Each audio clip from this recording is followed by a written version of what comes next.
it worked or not. Oh, here we go. And then if I go, Hi, Facebook. do you see it? No, but there's like a 30-second delay. So you start talking to Facebook now. It'll catch up with you in about 30 seconds. Hi, Facebook. It's Yeah, Lowry. now I think we're on, but I don't see you anymore. And I hear myself echoing. You do? I don't hear you echoing. Okay. Where are you? Do you see me on Zoom? Yeah, there we are. I see us on Facebook. I Hi, think we're Facebook. no, I can't find you on.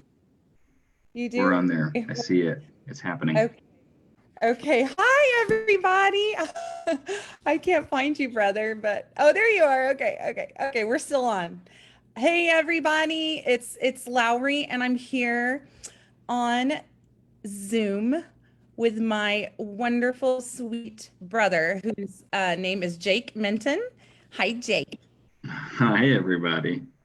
And we used to talk like this occasionally because for many years after college, you lived in Chicago and you don't anymore. You live like 4 minutes down the street, and that makes me so happy. Just so happy. You have no idea. And Jake and I sometimes together during this COVID thing. We see each other sometimes in the backyard and swim with the girls and wear our masks sometimes inside together, but his girls are going to bed, so he's home and anyway, this way we don't have to wear our masks while we talk. So Perfect. thank you for joining me on Zoom. Yeah. And look, I have to just show this. Here's a cute picture of us. Oh, you have, Ooh.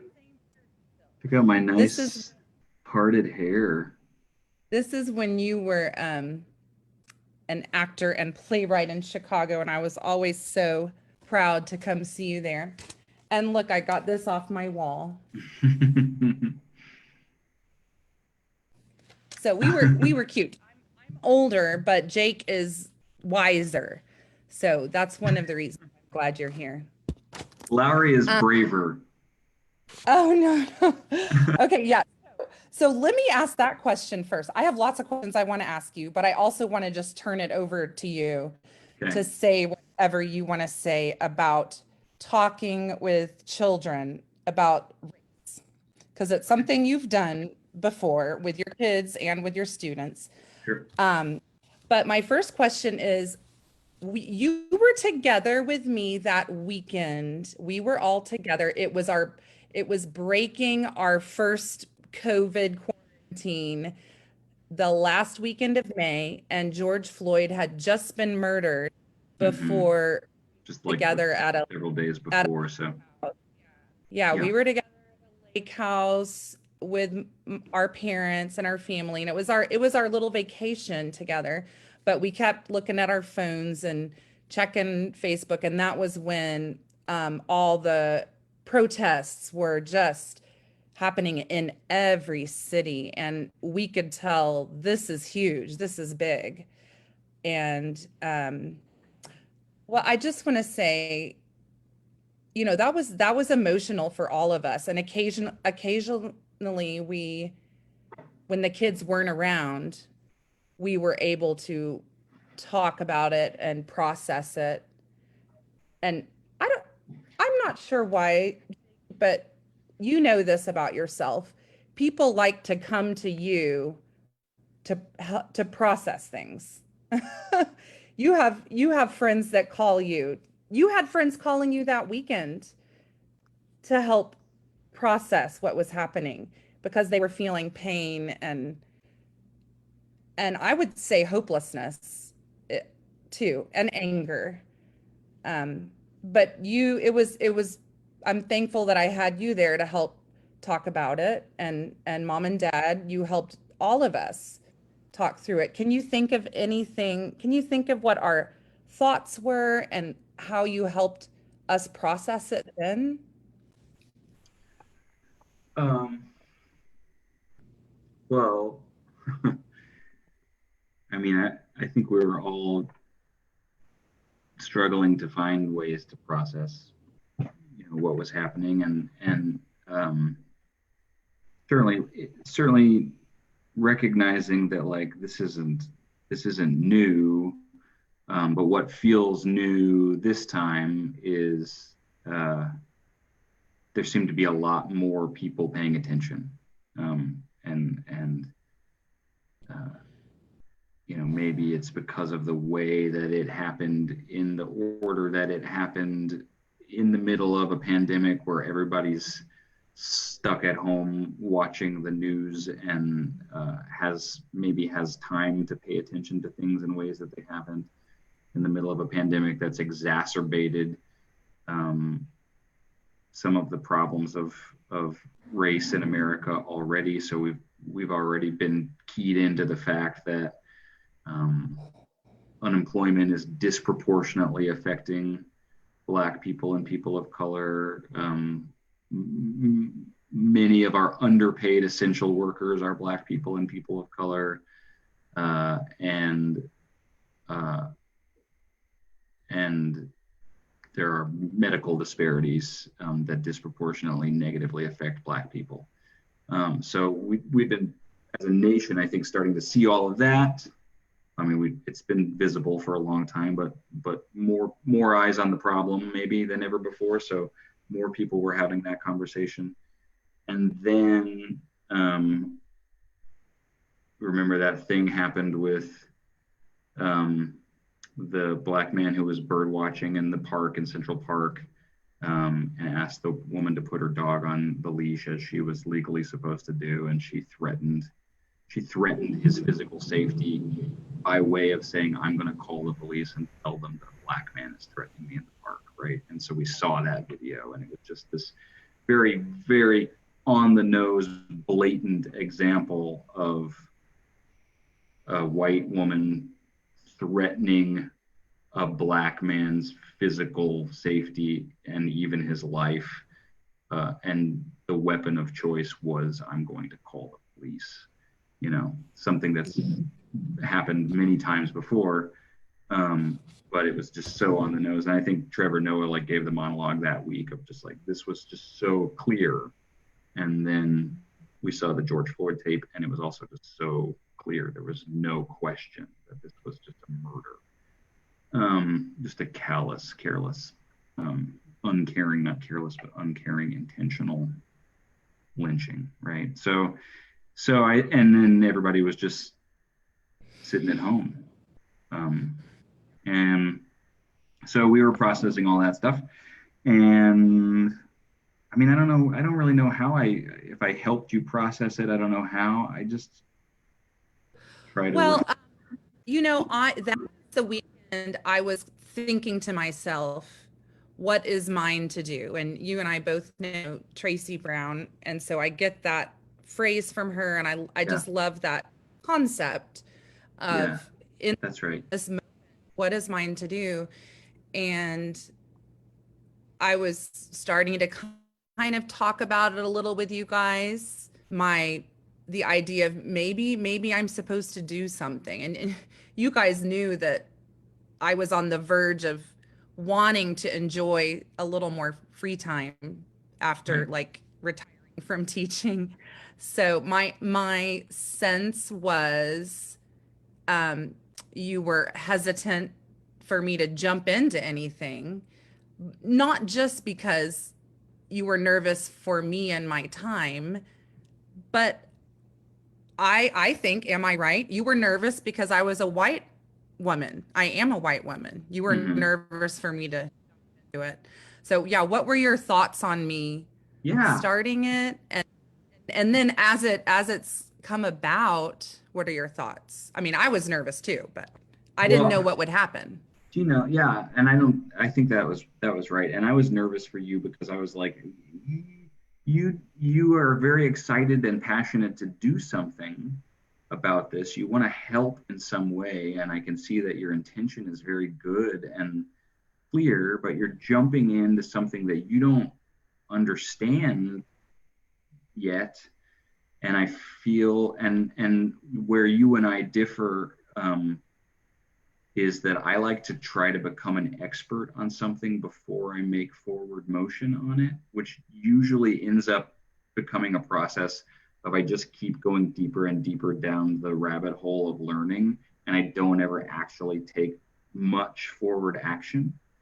So I Okay. so I so I like to teach myself a lot of things with generally the intention of moving forward on that stuff, but I don't always get to them moving forward place. Um, and you were just like, I got to do something now. And I was scared for you because I think that was against every instinct I have, which is just like, I would sit and learn everything I could before I tried to do anything. And you were like, no, I got to do something now. And honestly, I have to give you big compliments. I mean, I just think that's been one of the strengths of this site and you curating this site with Danita and all of the other moderators is the the grace with which you are navigating the fact of you don't know everything and you're learning all of this stuff as you go and you're asking questions and you're taking notes really well. I mean, you're like, I think I was watching you and Tracy and Danita talk on one of these calls, and Tracy gave some sort of note about like white people need to stop acting surprised when they hear how stark this information is. And like in that moment, you like changed your face from to like, I'm gonna stop, got it. I'm taking the right, like, but you like, do you know what I mean? You're making all of the mistakes that well-meaning white folks make when they're like, I care and I want to do something, so here I come. And like, this is, I mean this is a real compliment. We're like watching you, Lowry, make those mistakes in real time in a really pure-hearted, purely intentioned way. And it is for the white folks on the page. I speak only for myself, but I can imagine that for others, it's comforting to see you walking bravely through that space of being willing to ask questions, being willing to maybe sound stupid when you don't know why something is the way it is, and being willing to like learn and grow and show your growth as we go, and to admit that you don't know this stuff and that you want to do something, but it's great. And it's inspiring to somebody like me whose instinct is become an expert before you try to throw your hat in the ring, so that you don't risk looking stupid. Okay. You know what I mean? And I think that's like that's my internalized fear. Like, I don't want to speak on something until I know what I'm talking about. But the other thing that we're learning all the time, just in this national conversation, is like we have to be willing to make mistakes and we have to be okay with that. And perfectionism is a remnant of white supremacy as well. Like this idea that I have to get it exactly right comes from the same places as these lies of white supremacy and patriarchy and all of these things of just like you have to be perfect or you will be judged. That fear of judgment is an honest, legit fear of something that people will do to us. But the people that will do that to us are the same, it comes from the same place as the lie of white supremacy and the lie of men are better than women and the lie of whatever is better than whatever. So it's okay to muddle forward, making mistakes as we go, improving as we go, getting better as we go, knowing that perfection is not attainable and that it's more about growth and positive movement and action. So I really appreciate watching you do that because it's helped me get off my butt a little bit. So good job. Well, thank you, Jake. I have told my moderating team early on when there was Tracy says, sorry, I just wanted to say Tracy's watching. She said, contrary to popular belief, There is life after mistakes. Yes, it's true. Thank you, Tracy. Good. Oh, thank you for watching that. Um, I wanted to say I'm gonna mute you while I'm talking, and I'll do that for myself too. Um, I wanted to say I told early on when it was difficult and there was difficult feedback happening too, and I know that's gonna keep happening. And I'm okay with that. I told my team, I'm willing to be that bumper in front, getting beat up and making the mistakes and learning on behalf of all the white people who are trying in this. So I appreciate this group, all the people in the group letting me be that. And I think I've made it clear I'm not an expert, but definitely, yeah, learning along.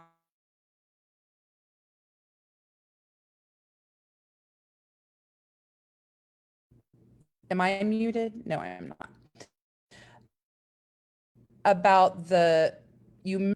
So I would love for you to just launch into launch into the big lie and how that came about and what age you were teaching when you decided that you wanted to put something together. I'm curious when it was, like when in our national movement of things happening, when was it? Why was it then that you decided to do it?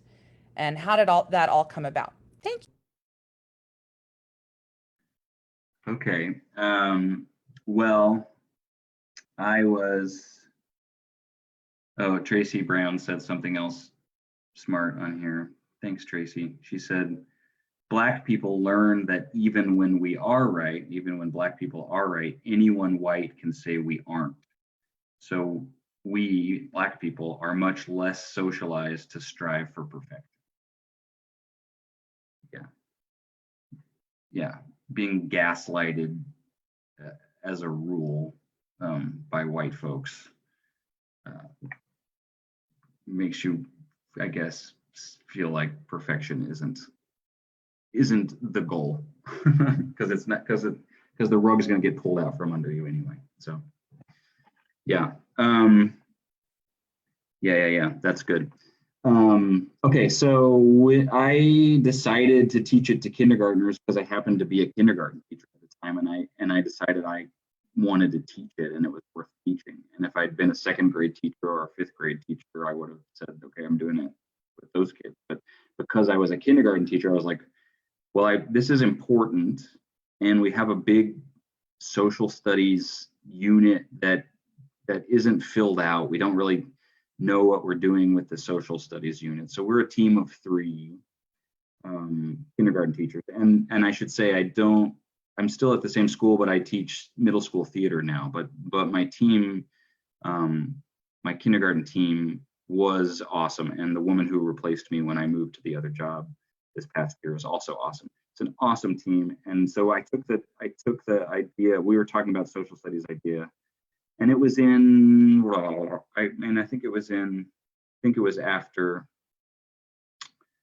um Was it after Trump was elected? I can't,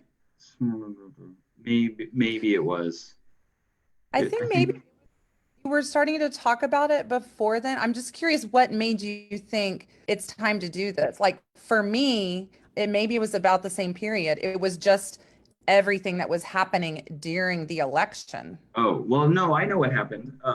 My school sent me to a conference, Oh, which is a conference, um an independent school conference called the People of Color Conference. And it is a primarily a conference. It started off as a conference that was intended to be an affinity space and a safe space for Black teachers who taught at private schools, which even more than public schools in America are an overwhelmingly, statistically speaking, overwhelmingly white spaces.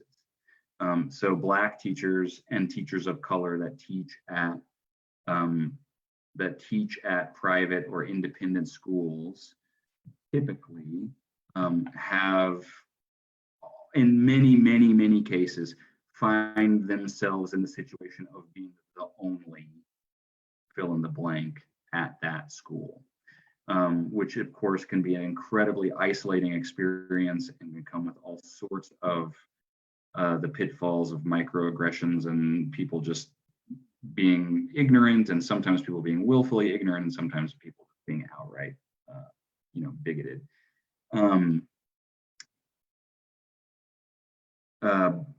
So the People of Color Conference was started as an affinity group space for Black teachers and teachers of color from all across the country that were independent school teachers.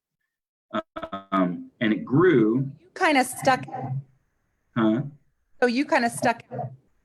Yeah, well, it grew over the years to get bigger and bigger and bigger, and then to become a place where white teachers that teach at independent schools, like I do, would go to get educated about what those concerns and issues are, and about what we can do to be supportive allies and advocates and accomplices. I think there's definitely some tension, and this was a few years ago when I went in that space of like, there's a lot of white people here at the People of Color Conference. And this was designed to be this thing. And we're happy that these folks are here and they want to learn and they want to be advocates and they want to become better anti-racist teachers. But there's a tension, and we need to acknowledge that there's a tension here. White folks, you don't get to go into every one of these meetings. Some of them are just for us. So, and which is super important. And while we were there, we were encouraged to, and I definitely did encourage to participate in our own affinity spaces. So they had affinity spaces for white teachers. They had affinities, and it wasn't all teachers, just school people. Affinity spaces for Black teachers, affinity spaces for Latinx teachers, affinity spaces for biracial, affinity spaces for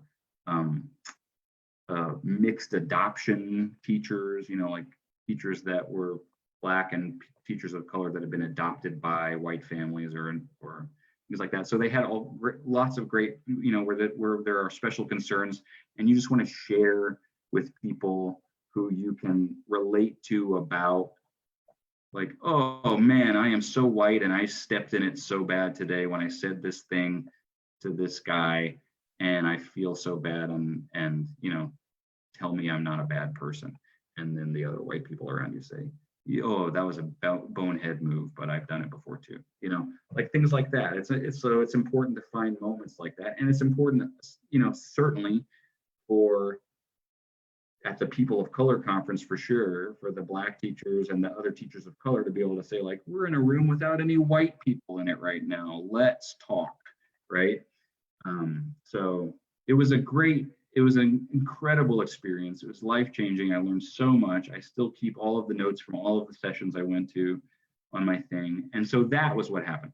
I went to that conference and I came back, and that spring I was like, we got to teach this stuff. We have to start early, and we got to start teaching some stuff. So kindergarten or not, let's teach the history of, let's teach some real Black history in a way that we think is kindergarten appropriate. And I think we also we're brave enough to say, like, we are going to figure this out as we go, and we might make some mistakes, but we're going to do our best to try to figure this out. So tell us how it came about, because you call it the big lie, and I feel like that is so helpful. What is the big lie? What did you say on day one with the kids? Yeah. So the big lie is ultimately the language that I use to describe the idea of white supremacy, or the idea that white people are better than Black people or any other kind of person. That is a lie, and that It's such a lie, such a disastrous, harmful lie that we've given it its own big name, and it's called the big lie. And so I wanted to teach the kids how did that lie start? Where did it come from?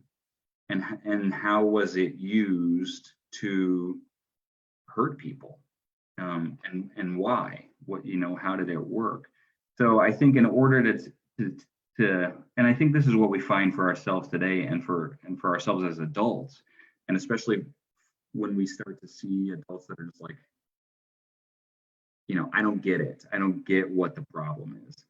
Like, I think one thing that we start to understand is, if you will let me take you back to the beginning of time and explain it from there, and explain through the origins of chattel slavery in the colonies and then America, and through the transatlantic slave trade, like if you'll let me take you all the way back to the beginning and bring you all the way to here, you will not be able to deny that systemic racism is still here, is still hurting people, is still in place, is still affecting folks, and is still here. It's still living up here. It's not gone yet, right? Connected. Yeah, it's all connected. And so one of the things that makes it easy for people to ignore that, or to say, no, it's over. We got the Civil Rights Act has passed and everything's equal on paper, and I don't know what anybody's complaining about anymore. And if folks would just do what the cops say, then everything would be fine. And everybody gets opportunity in this country, and you can either take it or you can complain, right? Like, when folks say that stuff, I just want to be like, let me grab you by the throat and drag you back 200,000 years and walk you through what happened on this planet, and then in the founding of this country, right? Because once we start to see all that stuff, it's like, it's undeniable. You just have to be willing to hold it all in your head at once and connect the dots, which admittedly is very complex work. It takes a lot of time and patience and willingness to be like, okay, I'm gonna learn this lesson, and then I'm willingly gonna sit and learn this lesson, and I'm gonna seek out the knowledge of this lesson. And if folks don't want to do that, then you can't do it. So You're right, it's complex, but I'll say, I mean, I'm coming across wonderful children's books yeah, are teaching me so much. And I mean, like, I read one yesterday to my kids, and I was like, oh my gosh, that makes so much sense now. It connected all these generations, yeah, and it helps you understand the history. So there are ways, there are things out there that can help put it together. So there's no excuse not to try. right.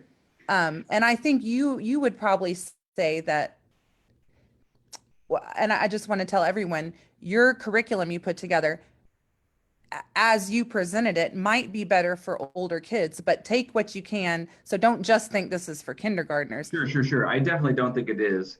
I And 40-year-olds, I think adults need to learn about the big lie. So yeah, whatever you're telling us, I think it's great for all ages. yeah. And I think we did it for 1 year that way, and then we made some adjustments, thinking like, oh, that was a lot for kindergarten. Like, let's adjust it and do some other things. So, but the other thing is, like, what's the danger of teaching a 5-year-old about quadratic equations? There's no danger. They're going to get what they like about, like, if you try to explain something big to them in a way that is accessible to them, they're going to get some, and some of it won't land, but you've started a conversation, and learning is a process, and Black history is not a unit, right? It shouldn't be taught in one grade level during 1 month of time. It needs to be taught to every age, always repeated and deepened and layered as you go. So the worst danger I think that we faced in kindergarten was like, maybe they're not going to get some of this stuff. That's fine, right? Because then we've laid some groundwork for, like, well, and they're going to ask questions, and then when their next teacher that touches on this stuff, brings it around again to them, they'll have some foundational knowledge that they can pull back from, and they can say, "Oh, I remember learning about that, and now this is starting to click," right? But Jake, I want to say, I don't think you're assuming teachers are going to teach that stuff. I don't believe that I was taught that stuff. Well, sure, and we weren't. Yeah, I wasn't either. I wasn't either. So that's the sea change that I think needs to happen. Mhm. Students need to be learning all of this stuff um, over and over and over again, right? I can I go backwards with you for a second? Yeah. Um, so I know Tracy recently, says, sorry, Tracy says, if you can make it age appropriate for a 5-year-old, that's probably about the level that most adults need to hear it, not trying to insult anyone. But right. But it's true. Like it we need a simplified version first that is understandable that we can hold all at once. So I'll try to walk you through that in a minute of like that was my goal was like I want to figure out how to tell this story of where it started and with 5-year-olds I felt like it's important to include why do people have different color skin in the first place, right? So the story doesn't start 400 years ago. The story needs to start 200,000 years ago. ah, And I need to get you all the way through the whole thing, right? So you can divide it up into little sections. But that's one of the big questions is like, why is our skin a different color anyway? yeah, And it's important. And I think it's important for grown-ups to hear that too. yes, yeah. So Okay, so I want to hear the story. And Jake, is it all in some kind of document that you'd be willing to share with other teachers and parents? it is, it's not yet. I mean, it Is, exists in a lot of notes between me and my co-teachers and things that we did, and we chose books to be our read alouds as we walked through the curriculum in but you certain could maybe spots. type it all up for us. I'll Yeah, it's definitely something I would like to do. So I'll make that. That's mine to do is to try to figure out how to document. But here's what I want to go backwards with. First of all, you're an amazing storyteller, and it's something that you've done from your days as a kid with your Lego men, and then you became a playwright and storyteller, and then you became a teacher and storyteller. So it's how you worked with the kindergartners. Um, and I know it got into their hearts and minds because recently, with everything that's happening with Black Lives Matter now, you had a parent send you some kind of note about her child's response, and it was something they learned in your class. What was that response? Um, they were asking about why. I think they were asking about. They were hearing the story from their parent about George Floyd and the police officer that killed him. And that my former student from I guess from last year said, uh, referring to the police officer, oh, he believed the big lie, right? So like she understood like, oh, he believed the big lie. And I had another parent mention to me one time. She said something in reference. She said something about she was talking about history, and she said something about uh, somebody being a slave or talking about slaves. And her daughter corrected her with the language that we had taught the kids. She said, "No, mom, you mean enslaved person." She was an enslaved person, which is something that I got from other teachers. That was like, it's really important to talk not about slaves and slave owners, right? But to say enslaved people and enslavers, right? The slave owners gives the impression of like status, and enslaver is like, no, we're talking about a bad guy, right? We need to make sure that this is somebody who was doing something to another person, and that was an enslaved person. So just making sure that we get our language right is important. Plus the idea that they are a slave makes it sound like it's an Right. inherently It's an intrinsic quality of the person. They are yeah, but but it's it's not true. being done to them. Right. Something that is being done to them. Yeah. Okay, so yeah, talk us through the big lie. I'm also thinking about how I know your students care so much, and I don't remember the terminology you use with them, but care so much about protecting one another.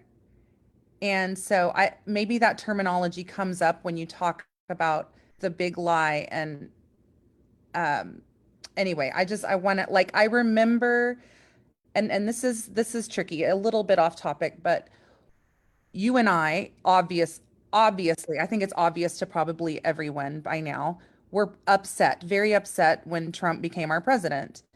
And you and I both were teachers at the time, and we knew that we had colleagues that didn't feel the same way we did, and we knew that we had parents and students that didn't feel the same way we did, but we had to show up the next day and teach. And a lot of us teachers went through that horribly difficult time.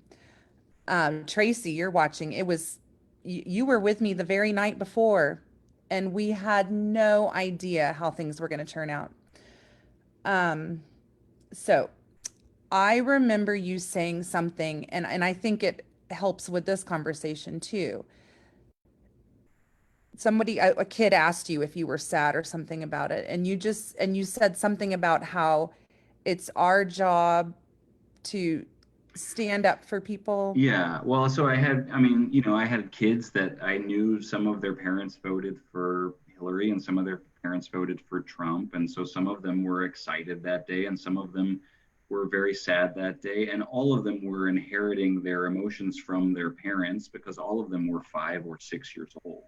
So it had been explained to them what was happening. And some of them understood some of the issues at stake. But when you're 5 or 6, your parents pretty much set the table on how you're going to think and feel about things, right?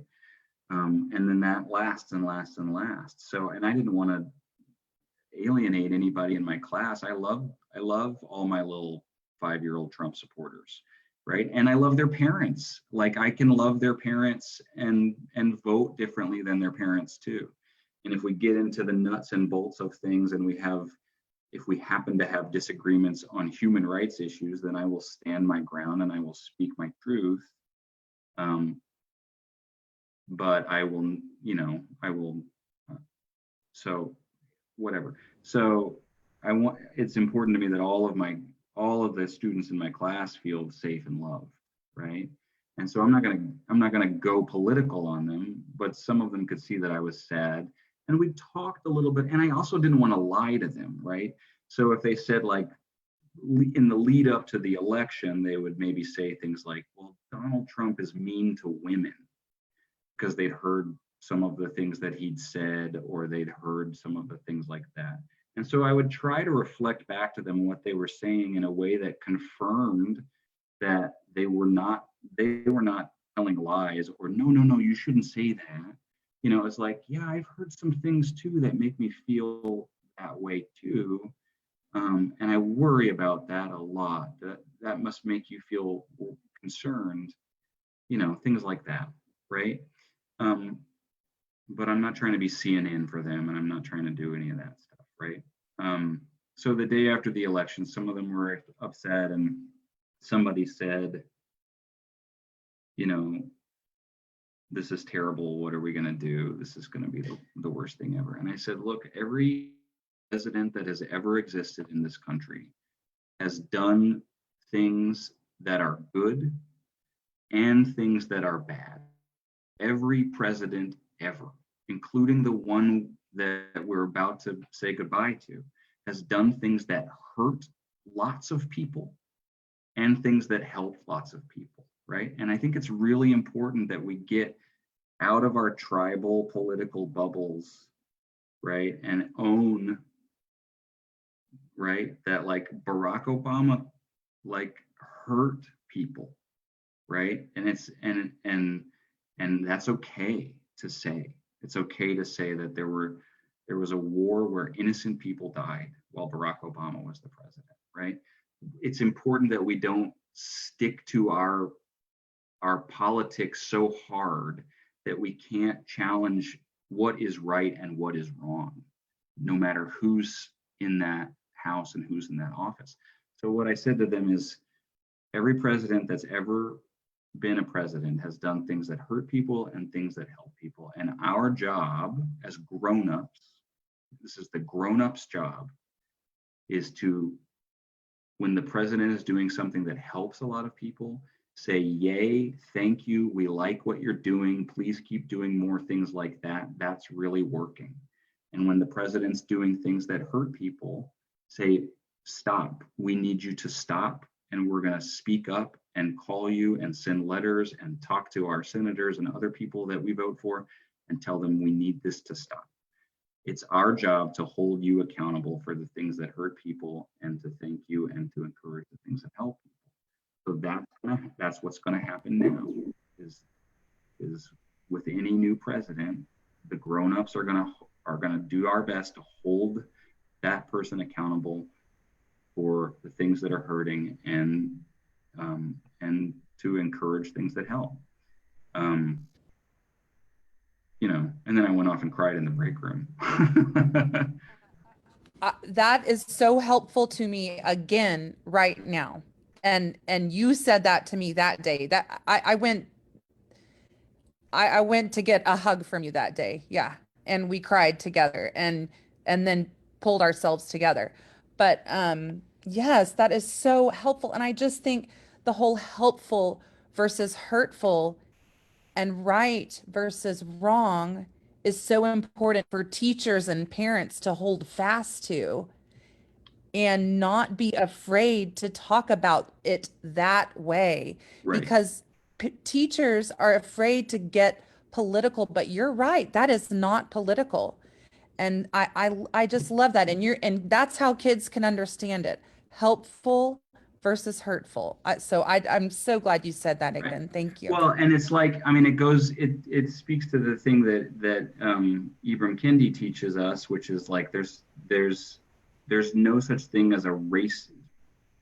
I don't know if he says this exactly this way, so I'm certainly definitely paraphrasing, but there's not racist people and anti-racist people. There are actions that are either racist actions or anti-racist actions. So you can be a person who goes out and does 17 anti-racist actions in a row, and then you go back home and you do some stuff that's in your standard comfort zone and you're not paying attention, and you're not paying attention to the fact that, like, oh, the juice that I bought at the store disproportionately affects people of color because of the way that it's harvested. And like, it's just what are the effects of my actions? And you have to set your intention clearly and know that you're going to fail, and that it's very difficult to achieve perfect anti-racism. It's impossible to achieve anything perfect, right? But to have like I was 0 for 10 on racism today. I got all my actions were perfectly anti-racist today, right? Yeah, but so understand that, because it's like we talked to them about a good choice or bad. That was a good choice you made. So we make racist choices or anti-racist choices every day. Right. Okay, now back to the big lie. Thank you for that.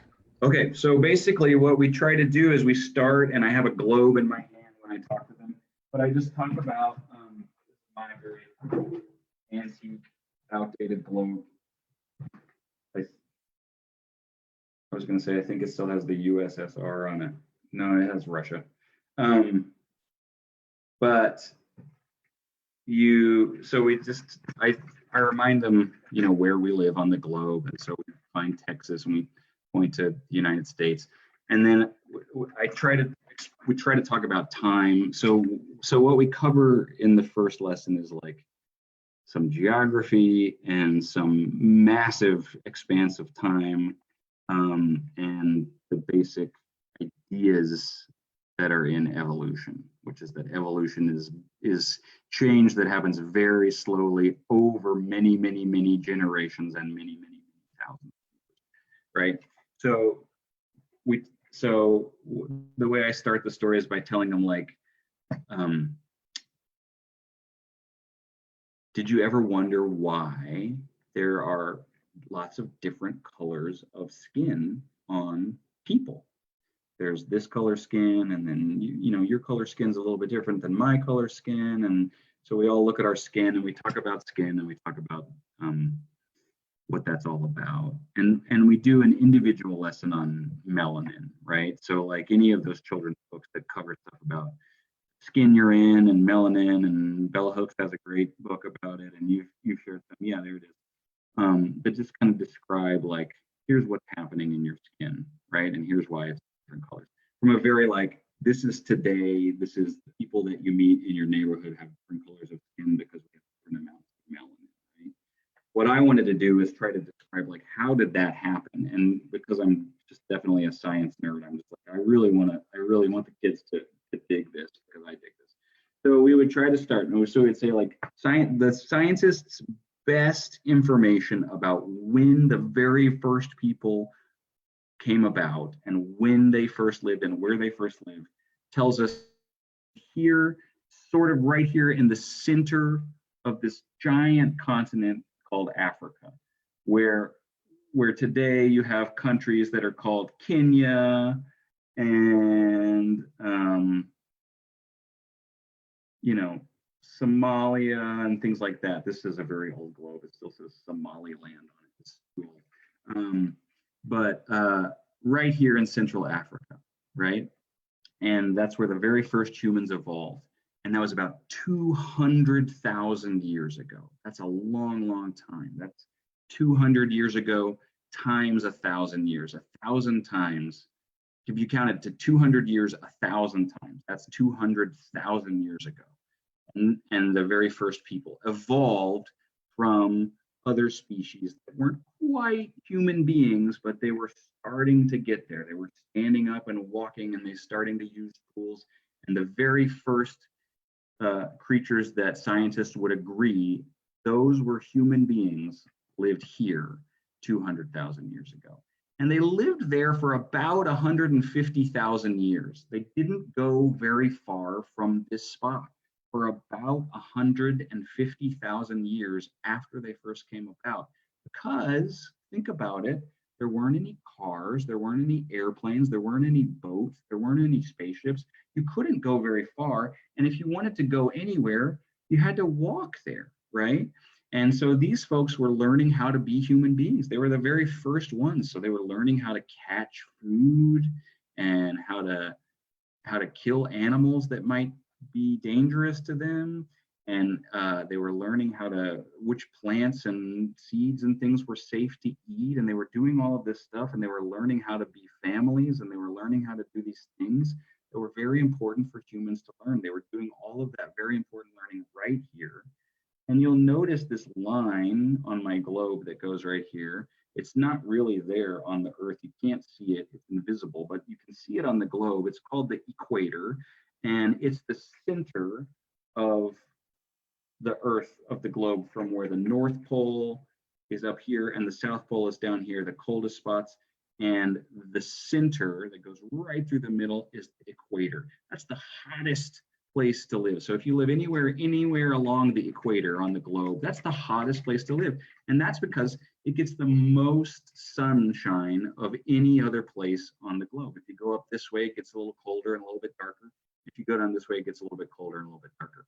But if you live near the equator, that's the hottest place to live, which is great because people need. Oh, are you talking? Oh, okay. Which is great because you can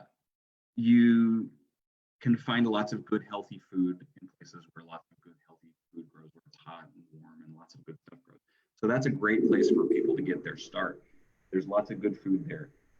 And also one of the most, you get lots of vitamins and minerals and nutrients from your food, but one of the most important vitamins that we get is a vitamin called vitamin D, which we all need. And vitamin D is something that we get from, one of the main places we get vitamin D from is from the sun.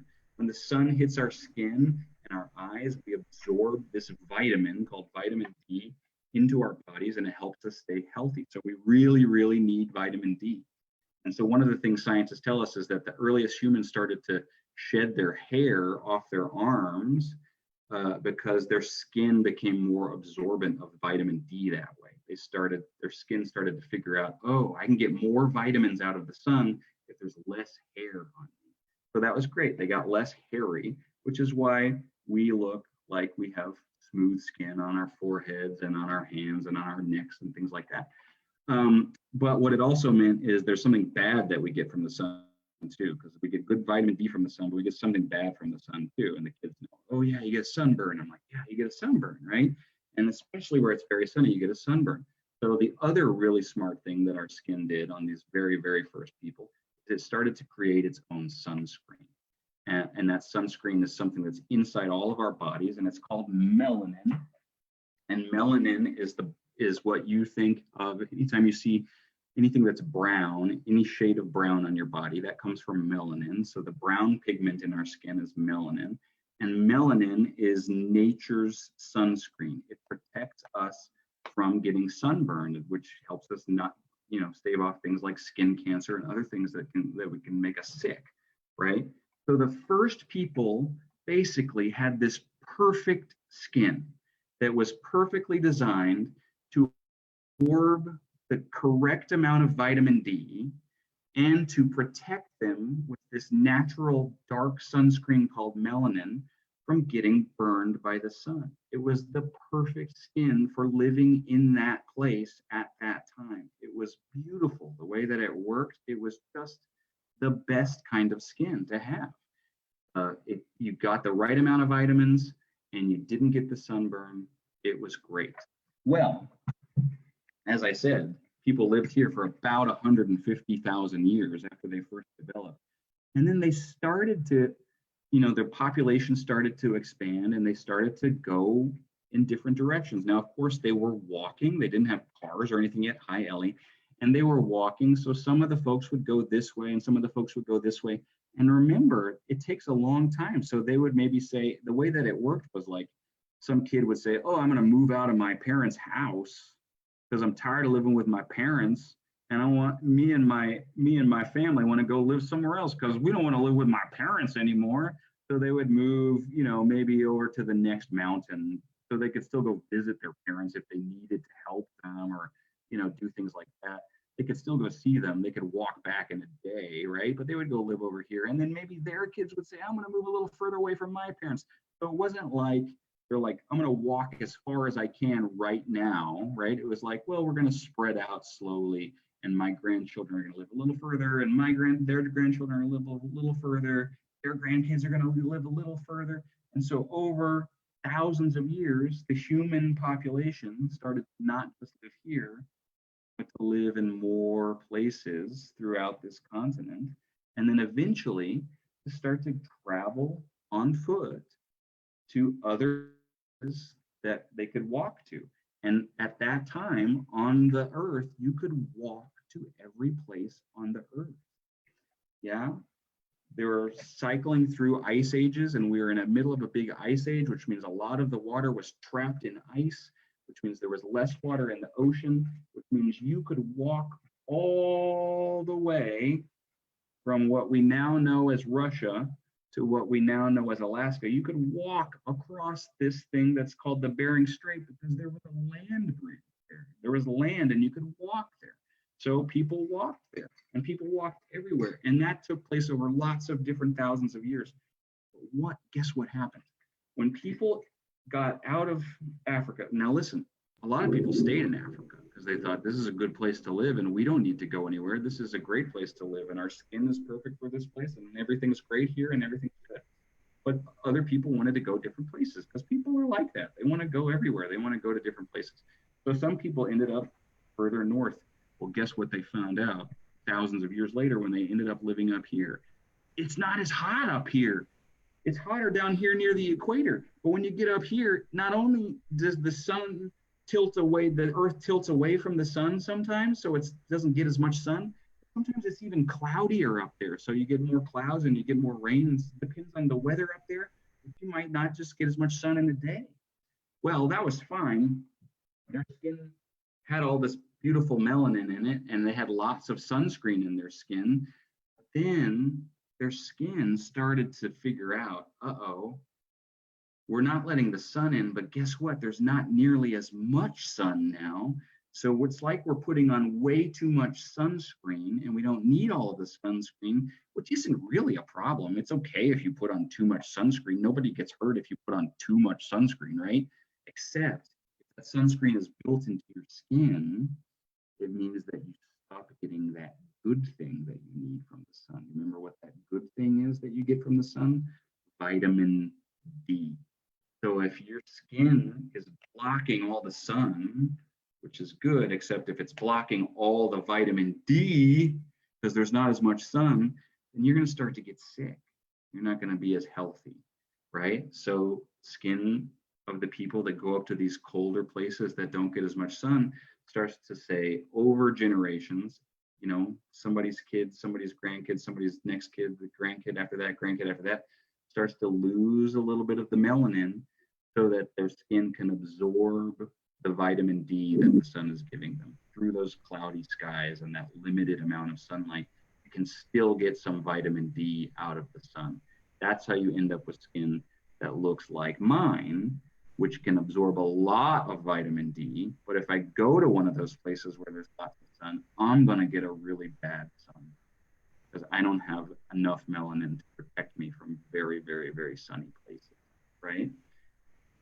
So over time, you can imagine that if there's people. That is awesome. Jake. Yeah. If there's people living here and there's people living way up here where there's barely any sun at all, but there's also people living a little further south where there's a little more sun, a little further down where there's a little more sun, a little further down where there's a little more sun, in different places, eating different kinds of food that start to change the way that their bodies grow and learn and figure out how to absorb nutrients, then you might discover that people living in lots of different places ends up becoming people with lots of different colors of skin, right? Lots of different people with lots of different colors of skin. But all the people that live right here have the same beautiful dark brown skin.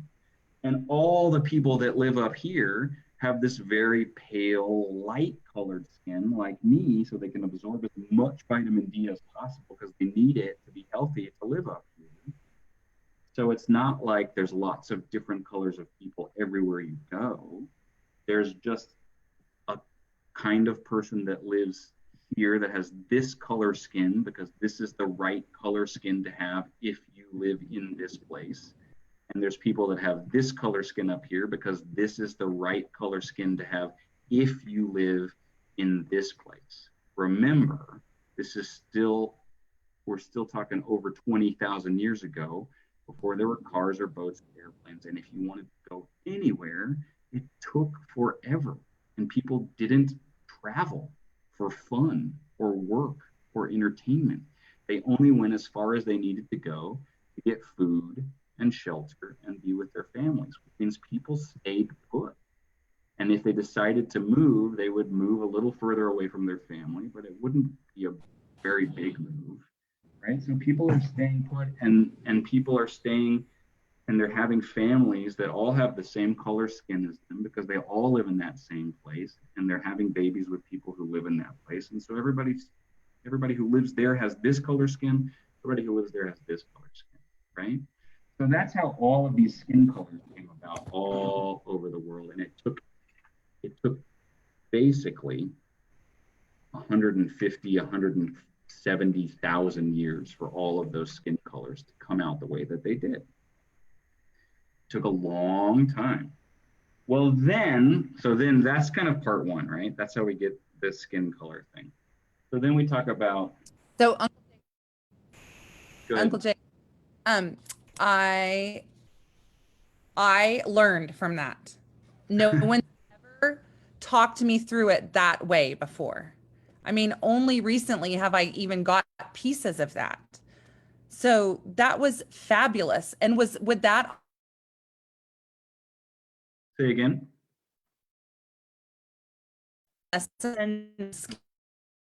Skin color, or you would focus on that for like a week or? Yeah, so that would be, I mean, that would certainly be like a full day, and we would revisit it, and we would do a couple of exercises. I'm cutting out. Oh, sorry. I'm gonna try something. Okay. Are you there? Yeah. Okay. I'm gonna connect with you. I'm gonna maybe switch over to my iPad real quick. Um, and also I realize that it's 9 o'clock now, and we're just at the beginning of the big lie. Well, we're not even to the lie yet. Oh, I see your face. So what do you, I am so, shall I get rid of you there? I Yeah, I'm see gonna two. come off here. Okay. Awesome. So, I mean, I'm still engaged with you, but do you want to like do this as a series? Because that was like an awesome first lesson. Yeah. What do you think? Yeah, I mean, it's not so like it's not the kind of thing you can sit down and just like I don't mind going further with you, but we can also come back and do it again later. But like with my kids for sure, like it wouldn't be the kind of lesson I would try to teach all in one day. You know, it would be like, remember the other day when I told you about how everybody ended up with different colors of skin all over the world? Well, now we're going to learn about how those people met each other and what happens. So, you know, like we would do that in a couple of different lessons. But the basic fundamentals, because I don't want to leave you or anybody hanging, of the big lie is you're going to do stuff. I mean, this is all the stuff that's in like Stamped from the Beginning and the stuff and all the books on the invention of whiteness, right? The invention of um, Of that concept that you of are that concept of races. Yeah. being. Is the basics that we try to explain to the young kids are like and you don't want to leave out, I think it's important that you don't leave out First Nations, Indigenous Americans when you tell this story, right? So you don't want to start with like, look, there were colonists that came over from Europe and they had skin like mine and they were trying to grow sugar. And it was a really lucrative, you know, it was they could sell it for a lot of money, but it was really hard to grow. Right? You don't want to, but you don't want to skip over like there were people here and they were here first. Right? This is important that we don't leave that part out. So I think when you're telling the story of like how did Black people become enslaved in America, you got to start with, well, how did white people get to America? So, but in order to do that, you got to be like, well, what happened to the people that were already here?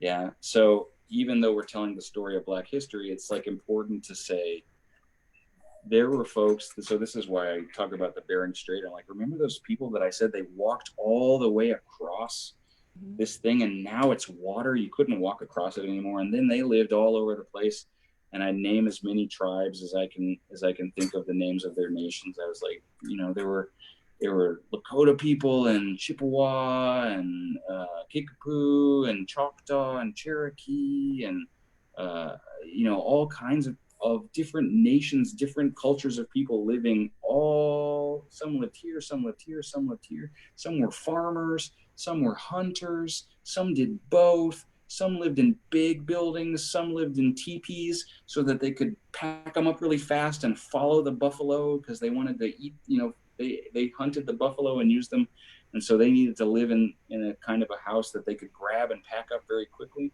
Some people stayed put because they were farming, and so they lived in different kinds of houses. They were smart people. They knew exactly what they were doing, and they knew how to do it really well, and they lived here for a long time.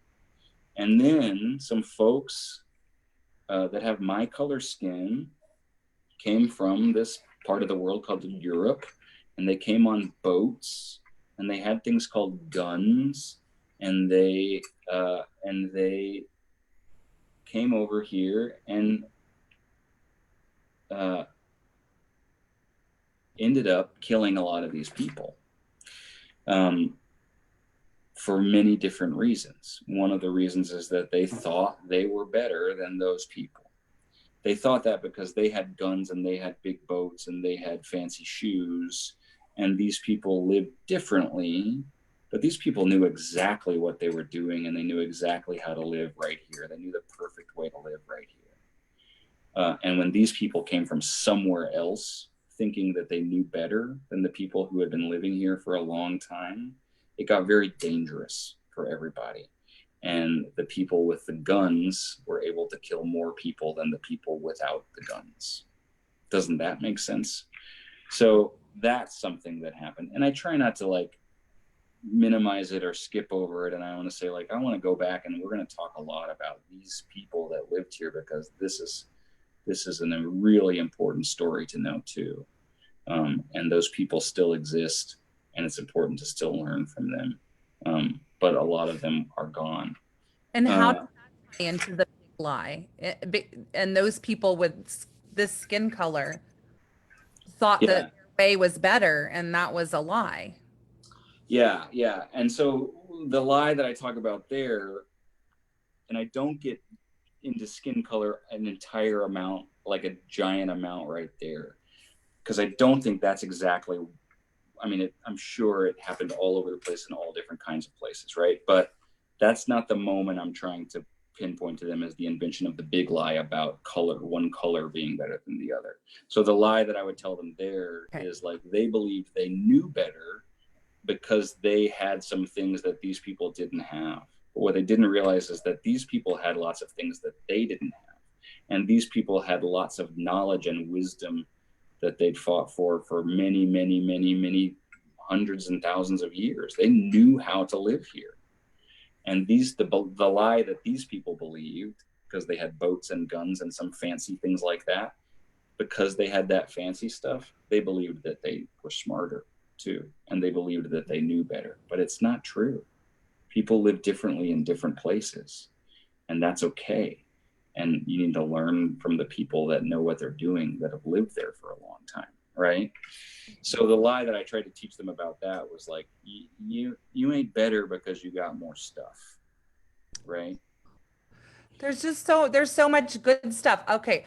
So I think we should continue this Okay. conversation, and there's so much that I haven't, that I even just want to talk with you personally, but what stood out to me, and I think anybody watching, was how wonderful it was that you were saying that it was the perfect skin. It was the perfect skin for that place. And the skin knew, I mean, the skin was smart, and it was just what they needed, and just all of that. I mean, it's just stuff that I'm thinking about how how that transforms a white mind, but also how a person with that skin color would hear that in that way, maybe for the first time from a white teacher. Yeah. And how that would be so affirming in a way they don't even get that it's making that connection. Yeah. Yeah. Well, and one thing that there's a study from a guy, I want to say his name. Hang on. Orlando Patterson, 1971 study. He was an anthropologist and professor. I think he was at Harvard.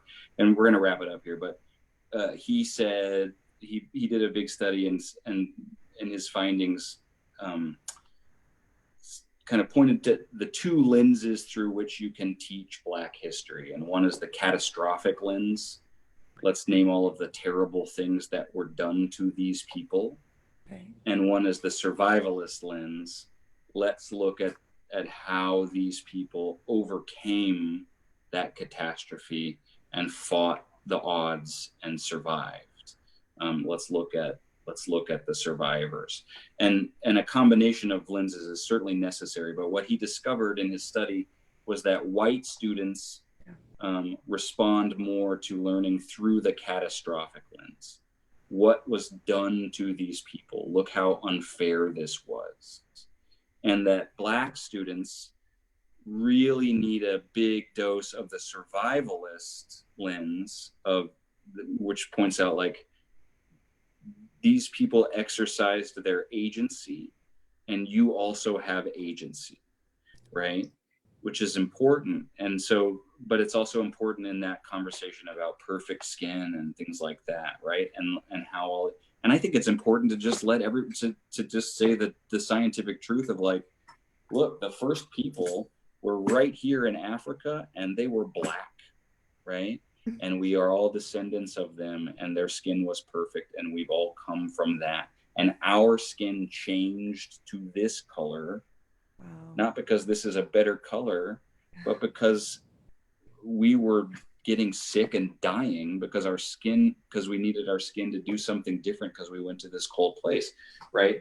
So, I mean, just starting with that is transformative. Just starting with that. yeah. But the teaching a combination of the catastrophic lens and we haven't gotten to the big lie yet in slavery, but